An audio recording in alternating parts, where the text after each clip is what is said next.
Hello and happy Sunday to you. It's Sarah from Funky Fossil here. And today I thought I'd share with you some of the ways that I make collage papers, particularly when I want a set of papers that are going to be the same colourway. I like to try and create them almost in a bit of a batch so that I know I've used the same colours throughout, even though I want dark and lights and different patterns, so that you've got plenty of variety in your collage papers. I quite like to make them all in one go. And of course, I make way more than I need, which means I need to keep doing collages, which is no bad thing. So what I'm going to do today is just show you how I kind of dye my papers, and then once they're dried, we'll come back in and do some work over the top of them. So we've got some pattern and interest in them, in those papers, ready to make use of them. And what I've got on the table in front of me is basically it's a plastic lid for an A4 box, fairly shallow, you can see. As you can see, it gets plenty of use as a way of dyeing my papers. So I've not really cleaned it out, but I am using the same colours effectively in this particular process. So I'm not really worried about what's in here already. And I've got a whole kind of collection of different papers and surfaces that I want to add my colour to. So I've got some mesh here, that florist mesh, some lace. I've got some copy paper, book pages, as you can imagine. I've got some wet strength tissue paper, and we are going to kind of soak these papers and leave them obviously in the tray to dry. So you potentially could do this with normal tissue paper, but I like to use the wet strength because if I do need to try and move it around while it's absolutely soaking wet, it will hold up to that. I've got a sheet of, I think we call it Lutridur. Can't say that, Lutridur. I'm really not sure what that noise was. So this is like a kind of mixed media substrate. It's like a fabric, you can stitch into it. It's very strong, but it has a very light kind of weight to it. And you can see it's almost semi-translucent. And I've got some fabrics, just some plain calico fabric. So I'm going to use today the kind of colours I want. I want to kind of create quite an earthy set of papers. So I'm going to use some acrylic inks. I've got some olive green, sepia, and some yellow ochre from Dale Rowney. And the reason I'm using acrylic inks in this process is, of course, once my papers are dry, that ink or that colour should then be set in the papers.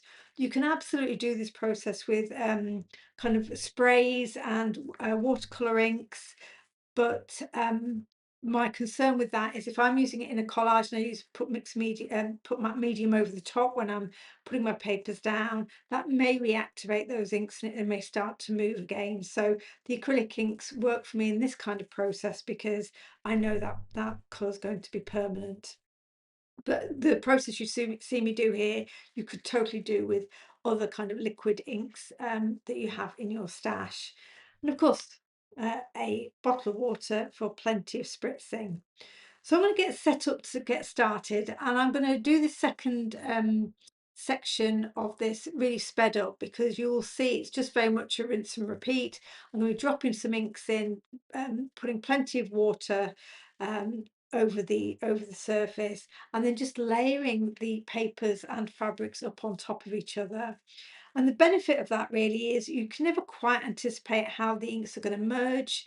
Also, different papers and fabrics will absorb the inks in different ways, and sometimes the contact between the fabrics and papers will also give you some additional textures as well. So I quite like stacking them up in a tray like this because I know I'm getting quite a few papers in one go, and also the results will give me a variety of finishes. So when I turn the camera back on, I'm going to speed the process up because I'm sure it'll be very clear from what you can see on screen what it is I'm actually doing.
So everything has now dried, and we can have a quick look through to see how the papers are looking now that they've had time for all that ink to soak in and blend. It is more than a day since I did this. They were dry by the next day, but obviously I've just not had time to get straight into filming. So these have been sitting here now for a couple of days, waiting for me to get back to them. So we've got our piece of fabric here.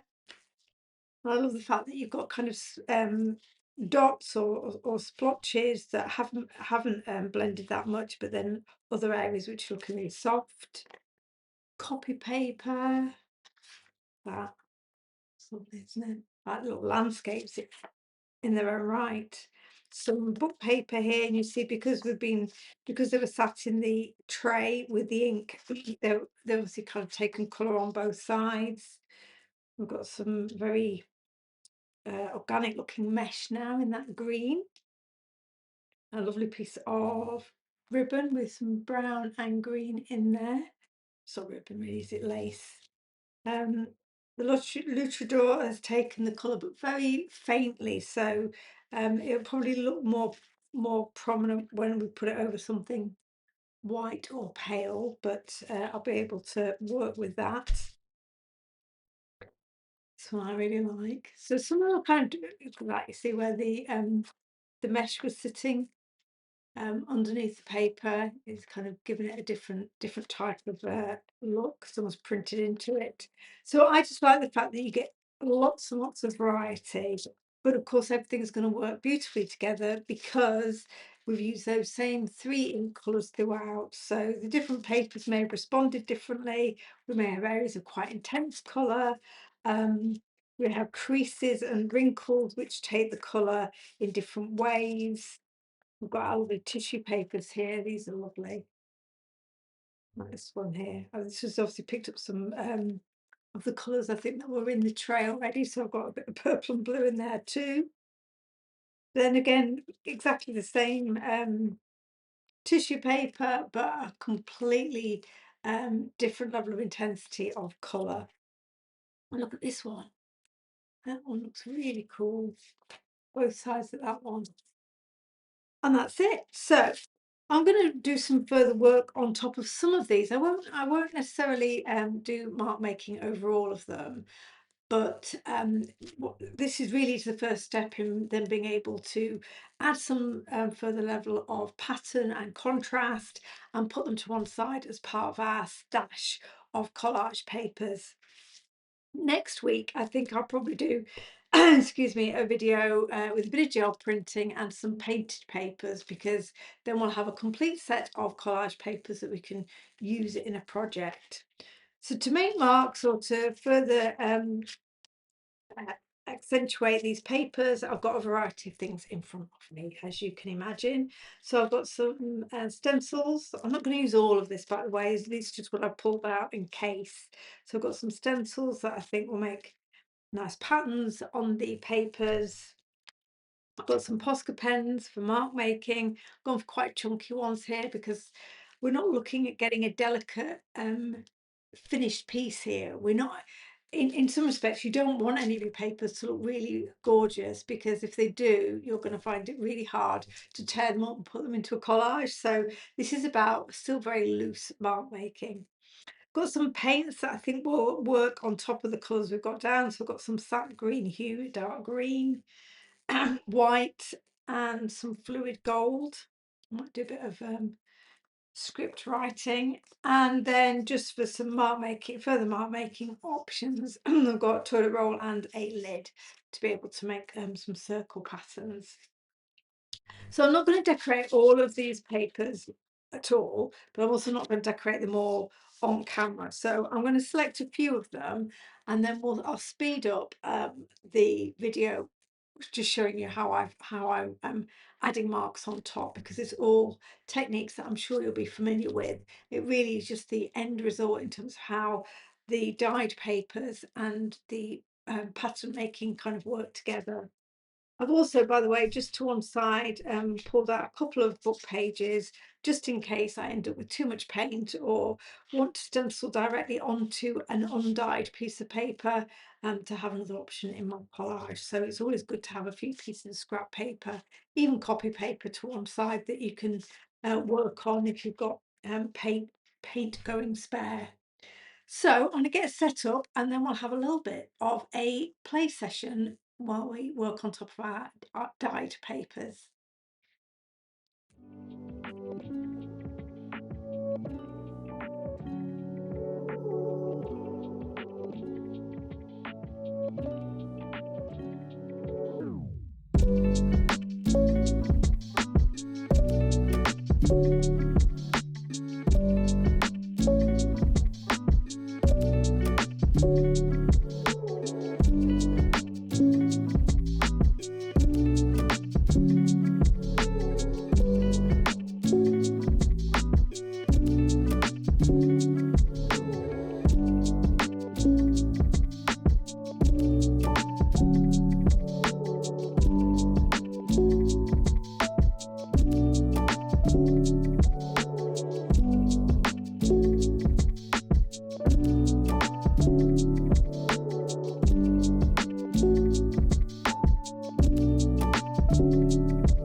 days. This was just so much fun, making marks and patterns and stenciling over the dyed paper. So you can see some of them in front of me here, and obviously you'll have watched some of the sped up process already.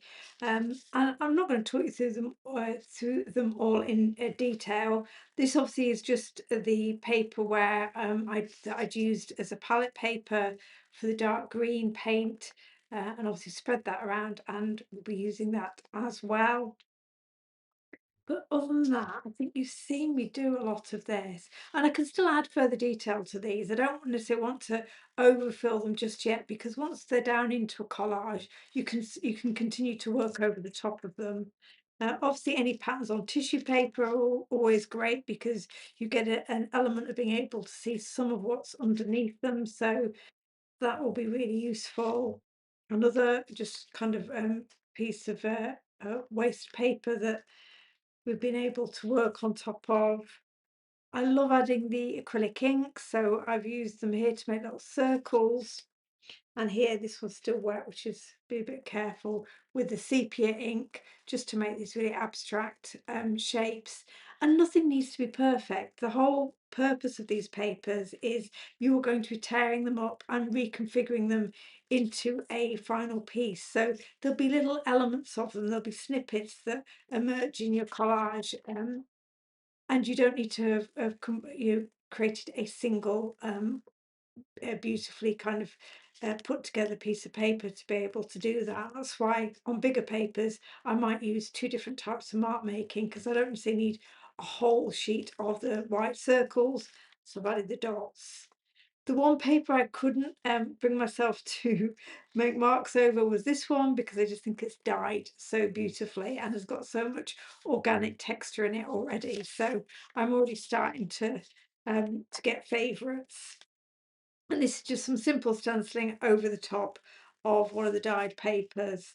So I hope you've enjoyed this. Next week we'll make some more papers with slightly different techniques, including our gel plates, and then we'll have a really um, big stash of papers that we can take into our collage. And I will, before I record next week, I will look through these to see whether I need to do more lights, more darks, small patterns, big patterns. It's all about having a variety to work with, so that the collage you end up with is visually interesting. So get your inks out, dye lots of different papers in your paper stash, and have fun working over the top of them without any pressure on making a perfect page. Next week we will continue our exploration of collage papers. So I shall see you then. Thanks very much for watching. Please do like and subscribe to my channel if you've enjoyed the video today, and I shall see you again very soon. Bye for now.